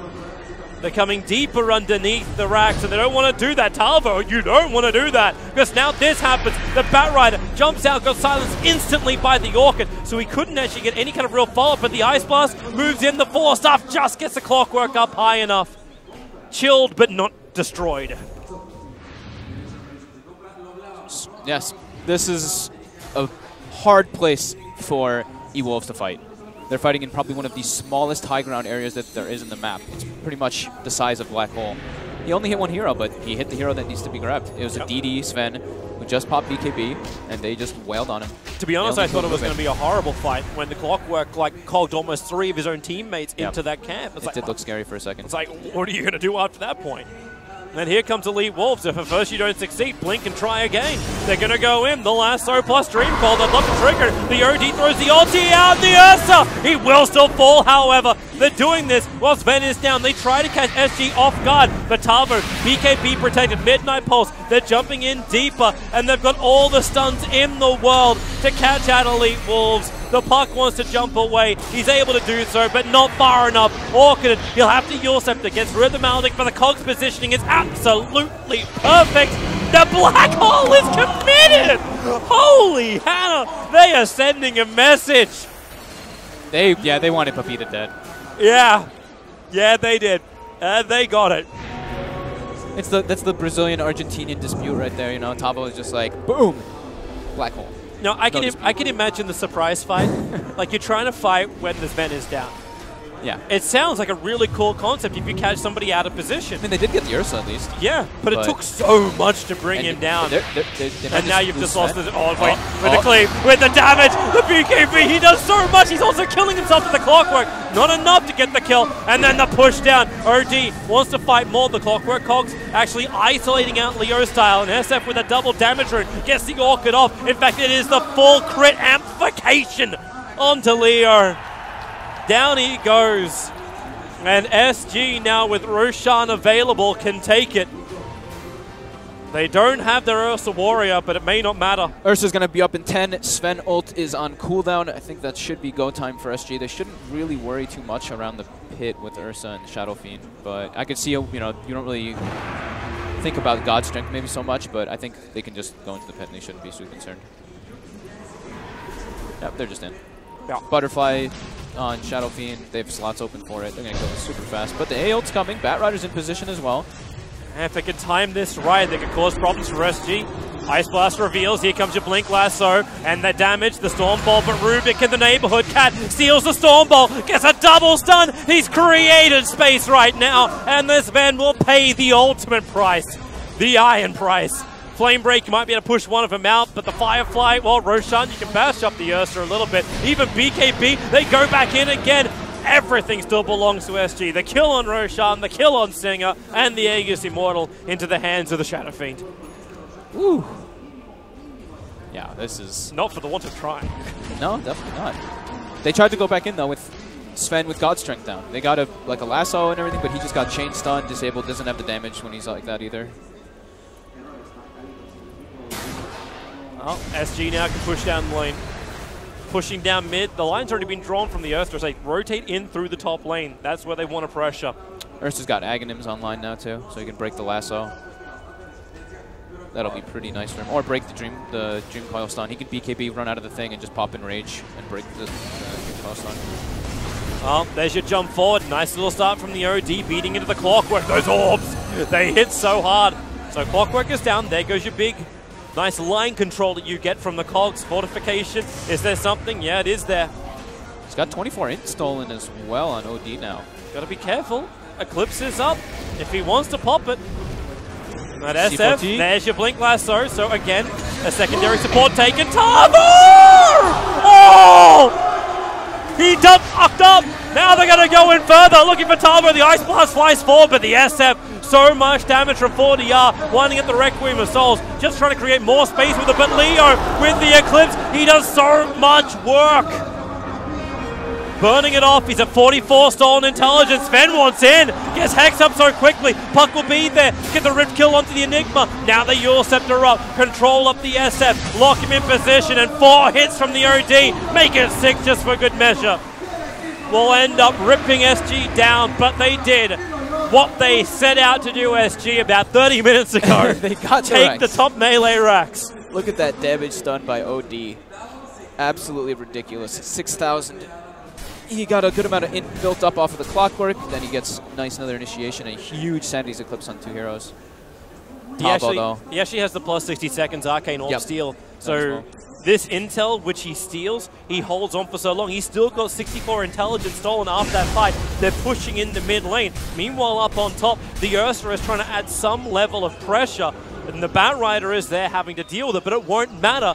If you're Elite Wolves, you're looking for the mid-tier 3 tower. This is your primary goal. Batrider can kite out the Ursa all he wants, but the mid lane is still being taken. There's no buybacks on Shadow Fiend or Enigma. This is no Rex. They may even be able to get more. In fact, I almost just want to say screw the top lane. Abyssal Blade can come out, and maybe with the BKB he can find the kill. Ice Blast, Lasso, control him up and keep him out of the fight. He does actually have BTs available, but it's too dangerous for him to use to go back to base. They're going in. They're actually rushing it. They're going for the tier 4 towers. Still no SF for 20 seconds. This is bullshit right now. Elite Wolves actually want to keep forcing it in. The Ursa is a non-factor. The buyback's there from the Rubik, but OD at 76 stolen intelligence, but all that smarts still isn't enough. Maybe it will be. They buy back on the OD. There's no Clockwork. Sven's with this BKB. Talbo, no ulti available for him. Will he actually fall? He will. He's gone for 90 seconds. Out for the count. But SF in the field. He should damage. The Ursa has finally returned home. The prodigal son is back. There's no black hole. They're going to go for the committal. They have God Strength available. OD ult is almost ready. OD bought back. Bought boost drop. They're going in. They're going all in for this throne right now. Do they have Glyph? They do not have Glyph. And Black Hole is on cooldown until he respawns. Exactly. Can SG defend it? With 2 heroes, with the Ursa and the SF. I don't think so, unless they just get some there's your crazy BKB. They cancel the bots. Ursa, he's trying to go out for it with no BKB to also fight with this problematic. They'll use him up and towards the air. 40R now commits his own BKB, pushing in for the kill. He really wants Leo dead and he can't get it. Now the Sven back into the fight. The Storm Bolt is the perfect moment, but then your Abyssal Blade. It's done the work to create a little bit of space, but that space could be the death of Ursa in Rage, allowing him to tank through so much, but so much is not enough. Enigma will buy back the OD ulti. It hits hard. SF on a B stick of life, able to survive. Talbo has to BKB defensively. Can they get enough? The Hex is a piglet dragging an Enigma. What world are we in? It's a Peruvian world. They will bring down The Sven, will there be more? Brazil is fighting back. Tavo, they can bring down the Ancient. They don't even want him. They're just leaving him inside the base. Okay, finally, someone's going to be killing him off. The tier 4 towers, there's still one of them remaining. They're BTing out to the front lines. They're looking now to draw their own line and go straight down the mid. They have to go. Sven. Sven dead for 100 seconds. OD ult was expended. They used their buybacks too. Dude, look at this net worth swing. Unreal. A team fight when 23,000 worth of damage is done. Yeah, I'll take that. Yep. Look at the swing as well. If you look at this graph, I mean, they're not going to bring it up, but we've gone it was 15,000 gold lead for SG, and it's almost actually it's at 0. There they go. They just brought it up right now. So yeah, it actually goes all the way up. All the way. It crosses the line. So the first time in a while, Elite Wolves have the lead. The experience also in their favor. This was. But it may not matter. How many buybacks was it total? It was 1, 2, 3. Was it all 5? No, it was 4.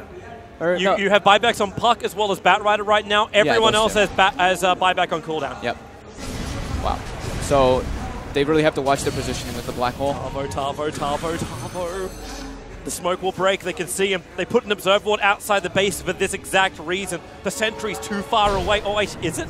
No, they see it. Right. And they have a gem. All right, that'll work. Actually, they did not have a gem, so you're right. He didn't go 420. He didn't go 420. He took the orb speed? We got an S4 right here. We got orb speed for the Puck. I mean, he doesn't really expect this game to go much later, I guess, I presume. And fair enough. Some people do like it. I mean, like, we see S4 take it like every single time when he's playing that off-lane Puck. He's going out. He's just trying to find a pick. Clockwork Cogs in the perfect position, allowing King RD just to back himself out.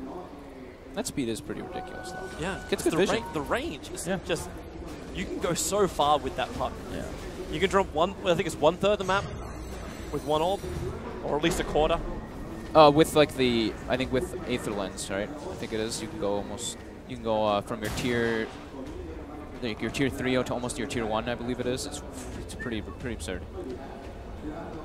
Imagine just sitting there. I need to get used to actually using this illusionary orb range. It's very fast.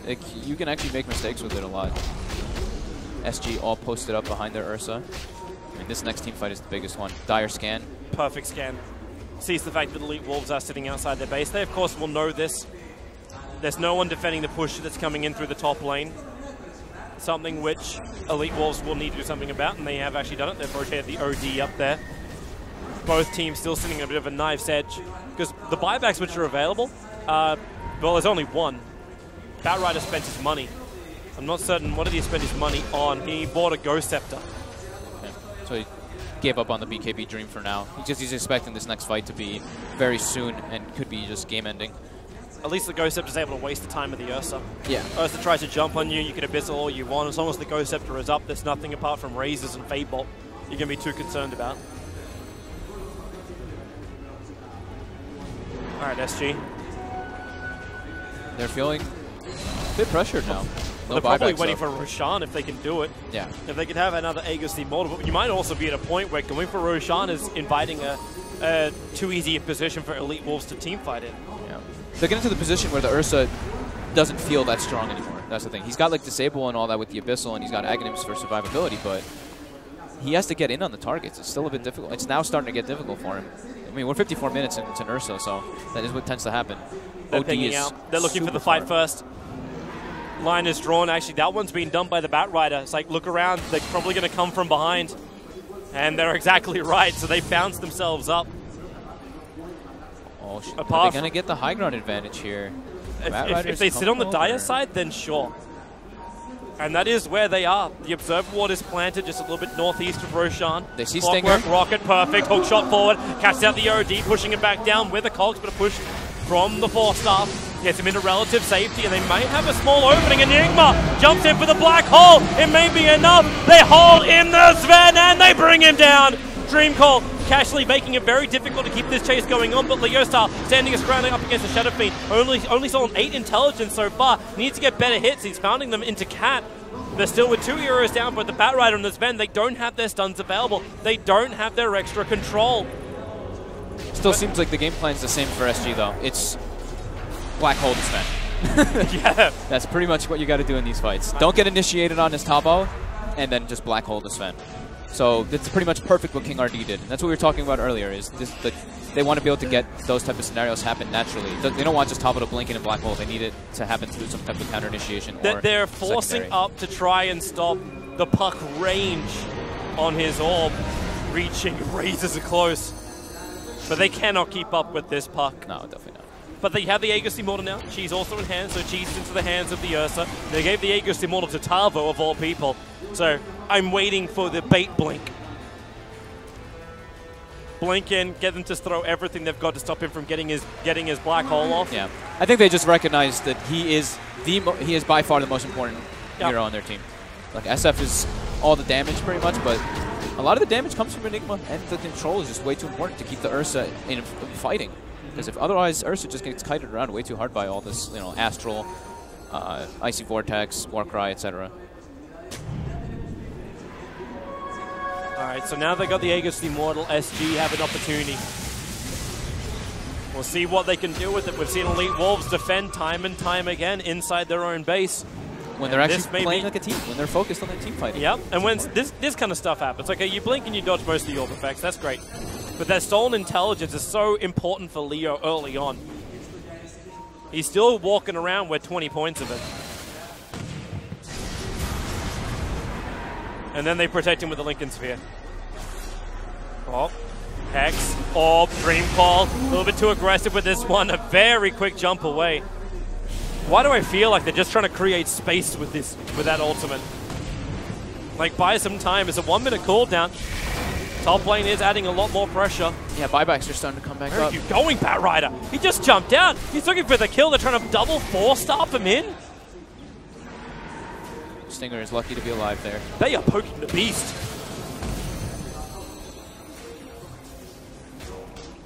But the pressure is still on. Blink Lasso is available. Firefly is not. But he'll have his 4-star hook shot in, and now King RD making air shoots the black hole. It got the OD. OD instant buyback, so black hole is down, and they jump out. They're looking for the lasso. Don't really find the proper target, but with all that intelligence stolen, now Leo goes back to work again, wanting to kill off the Clockwork, able to find it. They need the big ones. You've only got a Ruby and a Clockwork so far. You need to bring down the Ursa. Is this going to happen once more, where SG are incapable of penetrating the defense? They forced another buyback. So Enigma uses black hole, somebody uses buyback. So now the refresher is definitely looking very juicy for Tavo. He's got it next on the list, of course. They need it. When you're one-man black holing, you need it. Yeah. Ursa's actually dead and has no buyback for another, 10 seconds. I was going to say. Might be another reason too why SF is poking in the bottom lane. You got your conversions pushing, but once again, Elite Wolves look to pressure down the mid lane. They have all 5 players up. Not all 5 players are there, however. Bat Rider is back at home, but he can BT in if they really want to commit to ending this game now. You know there's no black hole, unless the Enigma's going to... Actually, he just bought a refresher orb. He's got it now, yeah. He sold his Midas, right? Yeah. I would assume so. Okay, cool. So but he's got... The confidence of Tavo as well. Like, I'm not even going to use it at the very, very start. Like, I'm going to let my black hole tick off cooldown. Yeah. So he actually has the double next time. It's going to make a very good push for SG when they're up. In 35 seconds, they go straight down mid. Yeah, I think that they can. There's no OD. You just black hole the OD in the next engagement and then refresh and look for the next Sven. Should be pretty... Still got a minute and 3/4. Yeah. For Aegis. Oh yeah, he still has it. That's a good point. Yeah. So Sven, we didn't really get to talk about the Sven, but he went for he went for Desolator when they were going for that end game push that they tried to do. So now he's actually a little bit weird in a weird position because he wanted the Deso because they were trying to end the game, but now it's like he doesn't even have it in his inventory. He's just like. Well, I suppose in team fights he switches out the Mask of Madness. Takes too much damage if he turns that on during the middle of a fight. Yeah, that's -5 armor. Yeah. He's been like kind of switching it out, like not really though, from what I've been seeing at least. But it's definitely like an awkward pickup. He's going for the next item, Bloodthorn, to deal with that evasion from the Shadow Fiend. That'll be a good. Well, here comes the push once more from SG. He looked for the initiation. Tavo is the man we should probably be keeping our eyes on. So I didn't get to talk about this one either. The Shadow Fiend's actual item build is very intriguing this game. He went for Bloodthorn and Hex, so he's got like that kind of double disable to go for the OD and the Silence, but then he also has the Int that you gain. So now the OD ult actually isn't that threatening to him if he doesn't, you know, if it's not like a ton of stolen Int. Harper. He's just putting himself on the front lines as a juicy enchilada. They bring him all the way back to the TA4s. The Dream Core is actually restricting SG. They can't get in there to help him off. He'll BKB and Black Hole. They catch one big target. Will it be enough damage? Refresh Rob. We go for round 2, but it's still all on one target. The Sven, who will now buy back. You've taken the mid racks. It's a good advantage here from SG, but 2 heroes down without buyback. They have to get out of here without losing another hero, or else potentially there could be a throning at okay, well, they're not getting out of here. They're committing. SG have to. 40 yards almost going to go down. They just keep the chase up. One more swing and he cleaves him down. Maybe they have enough to fight. SF with the instant buyback. They want to try and fight this one out.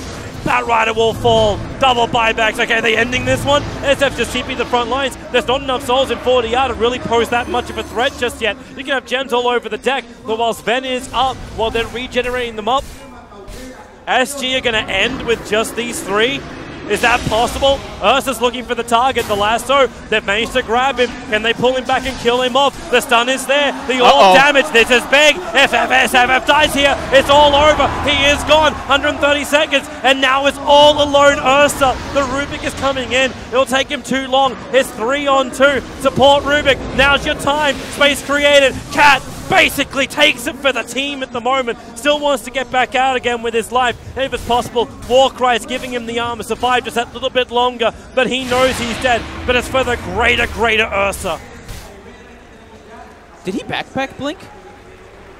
I've seen him do it already, I think, twice this game. He's putting his Blink in his backpack and using it every time he's getting hit. I don't think that time he actually got hit, but I've seen him do it at least twice this game already. But yeah, Cat giving up his life. That was crazy series of events by Shadow Fiend, putting himself in such a precarious position. He went very aggressively and he just used buyback, so they've really wanted to try to force those tier 4s, but patience could have been the game there for them. Patience from SG? Patience.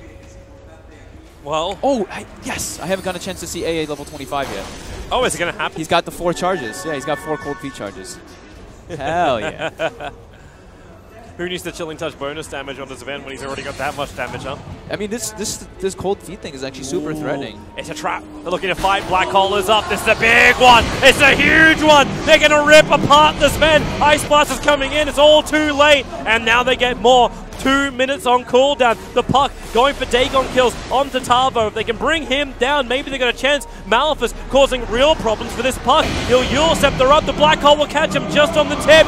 Will it be enough? No! He blinks away, heading north. Away from the vortex that nothing is meant to be able to escape. What? That was the cog like pushed him as he was like phase shifted a bit, and it looked like it moved him out of the hole. Maybe that was really bizarre. Looked odd. That looked strange, but yeah, Pepita lives. Okay. Well, that was a refresher usage coming out. Oh boy.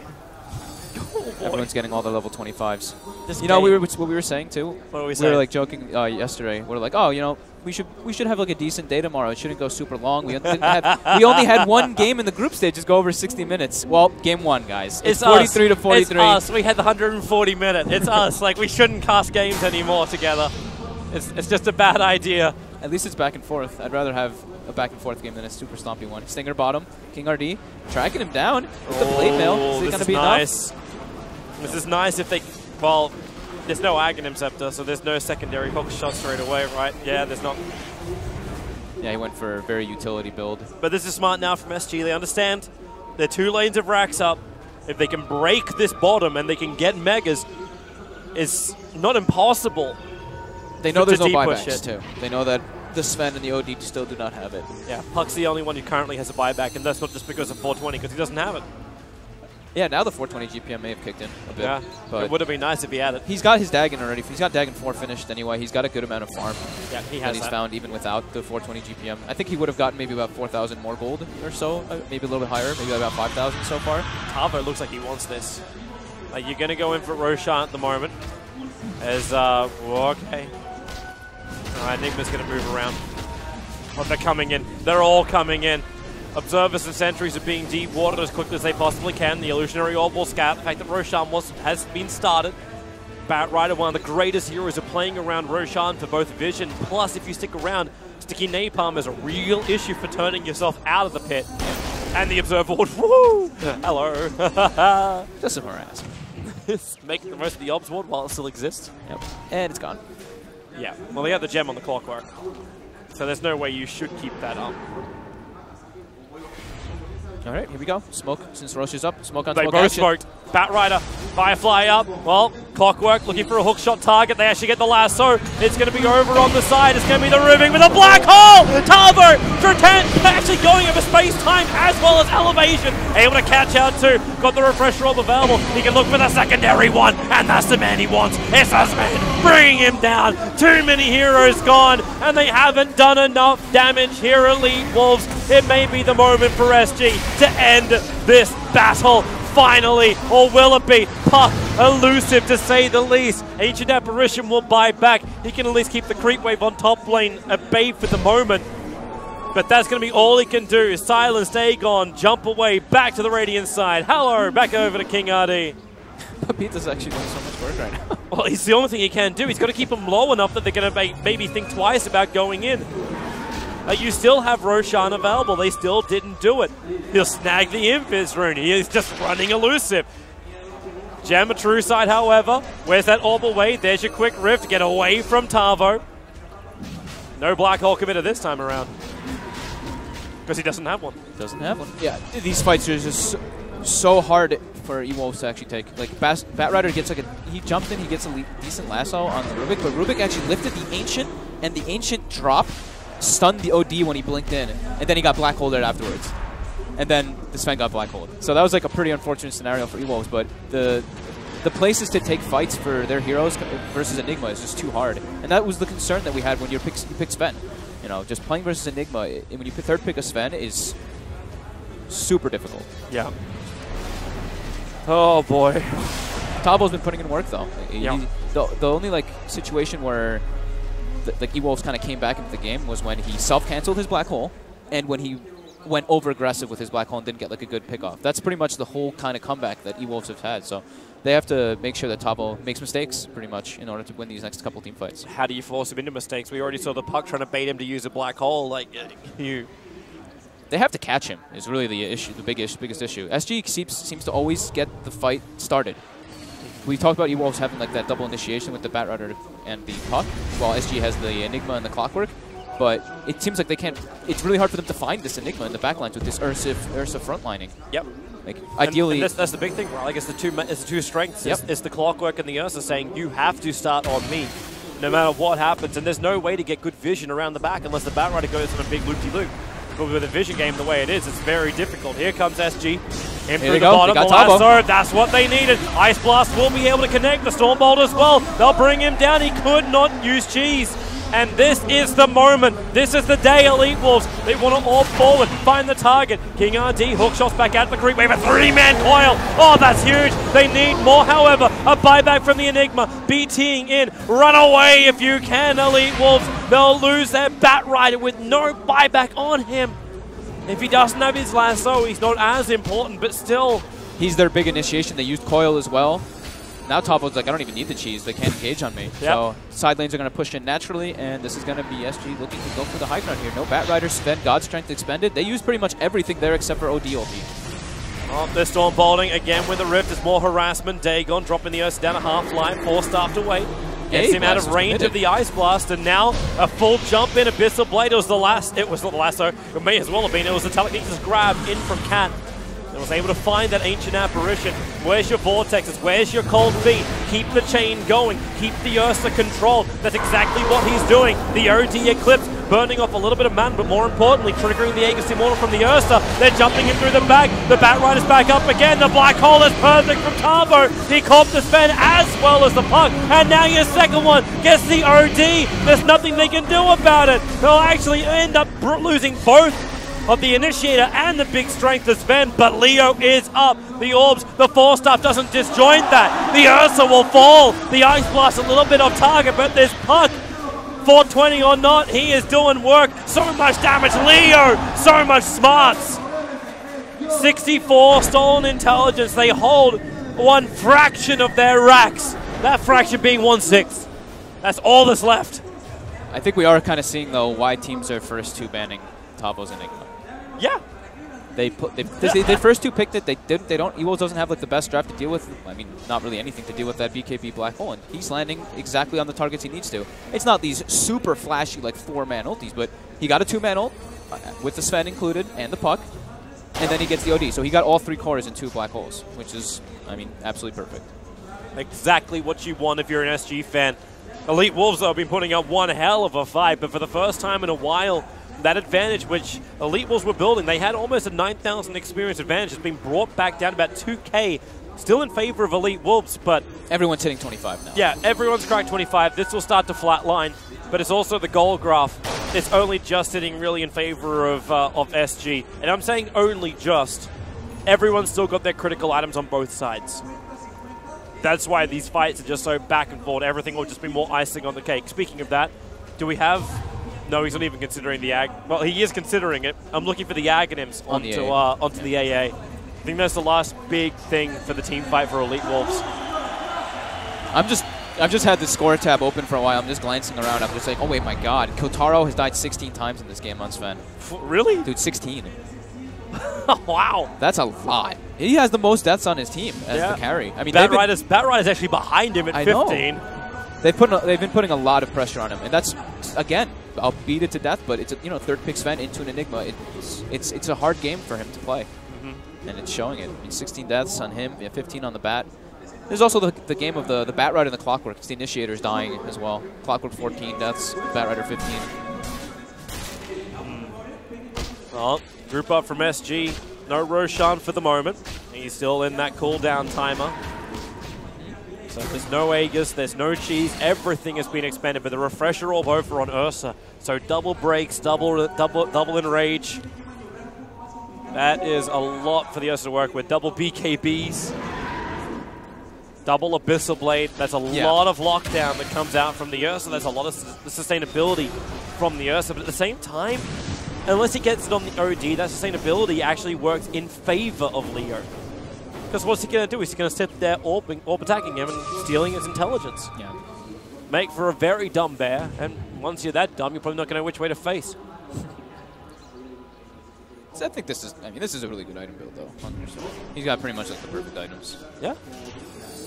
I don't think we can really fault any of the item builds out from any of these players. No, everybody's been having pretty good stuff. Like Rupik doesn't have much to work with. In Clockwork, I think I mean, I like the Blade Mail pickup. I like the Force Staff. I like the Ghost Scepter. The Pipe was the only one that was a little weird, but at the same time, too, you look at Ewolves' lap draft, and like we talked about earlier, they're highly magical, and they were having trouble breaking the high ground. So he probably was like, okay, Pipe will help us break the high ground, and then it didn't really do that much.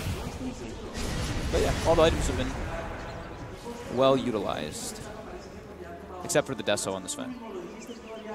That was probably the only one. But you know why he won it. Yeah, you can't fault him. It was right at the time. And if this series does actually go this long, I got a funny feeling our lower bracket matches are being played either back at the hotel rooms or as an early start for tomorrow. Because this is just game one, and we've cracked 74 minutes almost. Topi, we're actually cursed. But now that we said something, I don't know curse, man. I love these games. Like this game is even better than the one we actually cast, which was Vega versus Empire, because this game is just like back and forward. It's not just one team defending against like Megas and saying, "Oh, we can't win this." Hey, it's actually both teams having an ability to win this series, win this game. You say that, though. However, there is only one Range Rax left. If that Range Rax dies, then it might be Elite Wolves battling against Megas for quite a while. That is very, very true, and we may actually have the balls against the wall kind of thing. I just keep bringing up the buyback thing, and I'm just like, all right, yep, everybody on Radiant's got buyback again now, so it's going to be SG getting an Aegis, a cheese, rinse, repeat. Enigma and Rubik is still holding on to, Enigma, sorry, and Batrider holding on to their buyback timers. Yeah. They need another 2 minutes. Did he actually finish the Lotus Orb? It's the Lotus Orb on the Rubik. Okay. I thought for a moment he was going to go for Ether Lens because he went for the telekinesis grab distance as well. Or land distance, yeah. Land distance, so it's like a huge throw that the Rubik is able to achieve. Yeah, I thought he'd go for a couple different items. I thought maybe like the Ghost Scepter as well to help versus this OD, these small things. The Lotus Orb is great. Remove those hexes is super important. And that Bloodthorn is up now for this Ven. So now we've got Amplification to be applied to a target. I'm not certain which one he's going to be looking for, though. Unless he's like, let's just pop a support. Here. Oh, Lincoln Sphere will trigger. He'll draw himself away, then quick blink. He's still got Yule Scepter and everything else available. Impossible. And they know, way, hello! Whoa. That hook shot's going to connect. Ghost Scepter, run. This Bat Rider and Puck are really just, they continuously poke. And here's your orb attacks. Quick 4-staff away. But OD's okay with this. You hit him a couple of times, you steal a little bit of intelligence, it just preps for later on. Last 2 minutes or 140 seconds, I believe, so yeah, it's really damn good. I kind of like on my reference laptop, I might just keep that up. I just want to see how much intelligence the OD has at all times. Like, he's got his Scythe Device, he's got his Shiva Scarb, you've got the stats that come in from the Lincoln Sphere, everything amplifies him up, so he's sitting at 91 plus 113 at the moment. You did mention the SF having less trouble with that, but he's still only, like, even with his, like, intel item, he's still sitting at 66 plus 70. Yeah, he's at 136 versus 200, so he's taking, he's taking roughly 700 damage from the ordeal, but that's not that crazy. Yeah. But if the intel starts building up, yeah, then you've got problems. There's also a Moonshot on the OD, that attack speed, quite nice for Leo. Yeah. They got Moonshots on both the SF as well as the OD. Bat Rider on the run. Ursa and Sven do not have their moonshots yet. Oh, they're looking for the target. SF pushing forward. The hook shot not far enough forward. So they know it's on cooldown for the moment. Quick imprisonment. Just find the SF, but Clockwork rotating it around the side. The Observer Ward sees him coming. If they want to trap him, they're able to. Oh, here we go again. They're actually going to hold him in position. Clockwork will end up falling, and they're looking for more. A quick 4-star forward. They're looking for another kill. If they can find one, they're moving towards the Shadow Fiend. Hunting. Stormbolt onto Cap. This is going to be the easiest one to hunt if they just want a secured kill. It will be the Rubik. But now you counter at 48 stolen intelligence onto the OD. They silence up the Shadow Fiend. He will fall. You have buyback on the clock as well as the SF. So SG are capable of defending. 52 int though. That's going to be problematic for even when they respawn if they take a fight. He's sitting at 250 now. That's a lot more damage. Yes. Now we're getting into the one-shot territories onto some of these other squishy heroes. Well, a squishy, I say, the 2,000 HP heroes. Rubik gets hit by the level 3 Eclipse. Okay, well, that's done. I mean, Ursa has 3,600 HP, but he's going to be taking like 1,800 damage from that ODO right now if it gets dropped from this int. Yeah. Oh, they want him. They really, really want him. Ursa starts his TP. They're actually gonna be able to get their first rush of the game now on E-Wolves. Really? Yep. Looks like they're doing it. It's about to die. I wonder what they're able to achieve with an Aegis and Cheese. Do they even have slots for it anymore at this point? I guess the Bat Rider does, but they need one. They're giving up the Halberd. They're putting both of it onto the. Okay, no, he's got to give Cheese. He gave Cheese over towards the Bat Rider, and gives up his Halberd for the Aegis Immortal. In a way, I can understand that. At the same time, I think his Disarm does a good job against the Ursa Warrior. Yeah, I mean, he'll have it for the secondary life, right? He'll just swap it in. So. Just depends if he wants to jump in, trigger God Strength, and really commit. For now, they push in through the mid. They'll move themselves towards the top lane, so there's at least your Warcry being committed. Ice Blast. It's in deep into the fountain. They realize that no one is there. I'm certain why it went that deep. But they chilled onto the Ursa Warrior, and that's actually what they go on. He enrages, breaks free. Hex now out on top of Clockwork, and a huge ulti! Tava hits the hole, and round 2! But no! They move away too fast! The Malphistun is enough to trigger off the Aegis Immortal onto the Sven. The Ursa, controlled up by the Dream Call. They can't get into that fight. Defensive imprisonment, however, isolates him. The Yule Scepter cancelling off the Black Hole. OD able to self-imprison himself, but the Cogs push him back, putting him into harm's way. And once again, Elite Wolves will start the retreat. The Ursa Warrior is TP'd into the base. Was he? He canceled it. Yeah, he was TP'ing in, but that was a little bit over-aggressive. Yeah. There's 4 people up. If he died there, at least he had buyback, but I think he would have forced a buyback from the OD, and then Stolen Intelligence kicks back in again. Let's just get their lanes pushed out. SG's still looking very good in this right now. Black Hole is on cooldown. I actually find it hilarious. Like, if OD steals enough intelligence from the Enigma, he cannot do his combination. Yeah, if you hit them a good amount of times. How much? Like, it's 1,800, and you still got to commit 375 plus the 375 for the refresher. That's a lot of mana to burn through to then get a secondary black hole He off. needs to get hit a lot, Toby. Does he? to drop him down that far? It's 900, right? Or it's 1,000 something-ish. I'm not doing perfect math right now. It's like 1,100-ish. He needs to get 700 mana burned. Here they come. Range racks on the bottom. Hookshot's going to come forward. Ice Blast is only going to get the chill effect onto that SF. But they have to fortify to protect. Now the OD imprisonment used by Cat onto the Sven, so they couldn't initiate forward. Both of them will snap the Dream Coil, allowing Puck to get in through the rear, but Abyssal Blade plus the Orchid able to hold him in position. They're going for a bigger one. Clockwork will fall. No buyback from him. You did buy back onto the Puck. They need a bigger opening. They need to find something. And what do they get? They get the lasso. They found the Ursa. Pull him back in and kill off the Fuzzy Wuzzy. Stormbolt holds him in position. He's still very, very tanky. Has Refresh Orb if he wants to use it. Jumping in deeper. They just keep the run going. They're right on top of him. Flame Break pulling back under the Firefly with the Dagon. Ursa will fall. Buyback is available for him.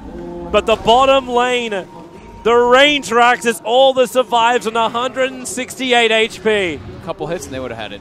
Oh, they found Cat as well. Picking off supports. That's his defensive imprisonment that comes in. Flame Break, he bounces up. The silence is there. The TP. It does not complete. Rubik will go down for 97 seconds, but at least waste a little bit of time of Elite Wolves. Ideally wanted to blink probably a little bit more left. But yeah, just unfortunate getting picked off there. He's dead for 90. He will maybe try to force a buyback here, but it's still difficult. You know, they're playing versus Enigma with double Black Hole and Sven. And Shadow Fiend. So they don't really want to take huge risks just yet. Yeah, let's go high ground against that. That sounds like a great idea. No risks, Toby. 81 minutes. There's no risk when they're all dead. Yeah, this is true. But yeah, we look like we're going to crack the hour-and-a-half mark on this game one. Remember, we've got a lot more games coming up today. If you have only just tuned in, welcome to the stream. We have ourselves, this is the first semi-final of the final match live in Peru. SG versus Elite Wolves. Oh boy, oh boy, oh boy, oh boy. That's not enough damage, even with a pop this man. They can't get this kill, or can they? The SF's down, buyback's available. He'll trigger it. Tavo's already burned his first BKB. Ice Blast will be off target. Now it looks like Elite Wolves are backing out. They want a favorable engagement here. So meanwhile, as I was saying, like, we do have a second best of three coming up directly after this. Alliance versus MVP Revolution. Then the winners of both of these series will face up against each other in the winners final. And still on the schedule, the lower bracket round best of one matches. Team Spirit versus Infamous and Thunder Awakened versus Midas Club Elite. This is all that's planned for today. So 3 best of threes, 2 best of ones. And this series. And the end of this series. Whatever this series is going to end up being. And we just cracked 4 p.m. here local time. Yep. Good luck, boys. See you at 2 in the morning, Toby. Yeah. Yeah, it's going to be great. Yeah. It's going to be terrific. So they forced the buyback from Shadow Fiend. Now we got a lull period.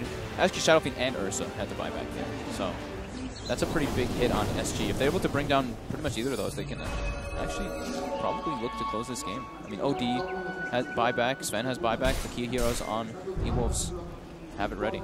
Yep. It's going to get him to the front lines. OD has his BTs. So AA gave up on the Ag Stream. He's got in his quick buy, but he finished the Vlad's and moves to treble. They're ganking bottom. They're coming in. BKB Black Hole. They want that OD gone, and they're going to be able to achieve it very, very quick. Or can they? No! He defensive imprisons. You'll have Tavo getting him the secondary ultimate, and he'll pick up the SF in it. OD will fall. Where's that buyback? Where's that jump forward? Here comes your buyback. Dagon attacking. You may be able to load us all, but back a little bit further, but now you've committed both of your big ultimates, and there's nothing more to really fight with. Even King RD, the Eclipse will kill him off. This is Elite Wolves actually doing it at the moment. Refresher Orb being used just so he can blink away. Cat may not be so lucky. He wants to blink out. 2 seconds, 1 second. It won't come off cooldown. They get the damage into him. And now 36 Soul Intelligence onto the OD. They want to push in and end this. But the Ursa and SF, they're adding pressure to the mid lane. Trying to relieve a little bit of their own. Get Elite Wolves to chase them. This is unbelievable. All the buybacks coming out. Everybody just having the bots and bots too. They can just rejoin the fray constantly. It's crazy fights. It's just that these double black holes are the big thing for SG. Oh, they're going. They can't fight backdoor regen, though. It's just a, dude, it's just the range racks. They just want to get the megas, right? Or if they can get it, sure. Park's already moved back. They have an observe board watching it. They BKB. They start their TPs. But the lasso! It reaches the SF! This is a disaster right now for SG! I think 2 minutes with no buyback. I think that just might be game. Enigma has buyback, but he's only going to have 1 black hole when he respawns. Actually, when he respawns, if it's like 30 more seconds, he's got a double black hole, but it's Ursa and Enigma versus the world. And it's looking like E-Wolves are actually going to take this one. This is unbelievable, Toby. Good luck, SG. How do you defend this? You need the Enigma, but you're losing your tier 4 towers. Is this it? Is this actually the defeat? As SG held such a huge lead, only to lose it. Now Enigma caught in the dream call. The fortress, it's going down. The fountain will explode. And Elite Wolves take game 1 in this best of 3 winners bracket semifinal. Wow. The ending was a little bit abrupt and unexpected, but overall, Elite Wolves showed a lot of, just perseverance, being able to fight with Papita. Papita was actually making so much space on this puck. I was a little bit concerned for him in the early game, but dude, he ends up 14, 3, and 30 on off-lane puck, one of the most farmed heroes in the game. He played super well. He actually just played incredibly good. Him and Stinger always found the right opportunities, and then they used their buybacks really well was the big thing for me. They always seem to have the buybacks ready after the black holes went off. They would buyback, start a fight afterwards. They were very good at keeping the timing of that black hole and the cooldowns and everything. It was just, yeah, it was really well done by E-Wolves. Or Elite Wolves. I really thought that SG would take this one, to be honest. Yeah, they just got a little bit, I think, over eager with a couple of their plays, like that one black hole where he the one where he went up to the tier 4 towers. Yeah. There's like 2 times that he did it, that when he went in, and that actually that was their first, the Aegis push, and then the Aegis and Cheese push, so the game persisted a lot longer and allowed Elite Wolves just to get their buybacks, and OD becomes a monster when he doesn't have to build BKB. He became a monster. Zven was able to find more farm and the supports. Even though I don't want to take anything away from the Rubik, but it felt like Ancient Apparition just really started to step up. How many times did we see one hero just cold feed controlled for almost the entire engagement? Ursa couldn't go anywhere once his BKB was down, picks up a refresher orb, and still continues to get kited. Yeah. Mass amounts of problems from game 1 for SG, but only appearing after a while. So game 2, after game 1, who knows what can happen? Anything is possible, and we'll be back for that game in just a bit, everyone. Stay tuned.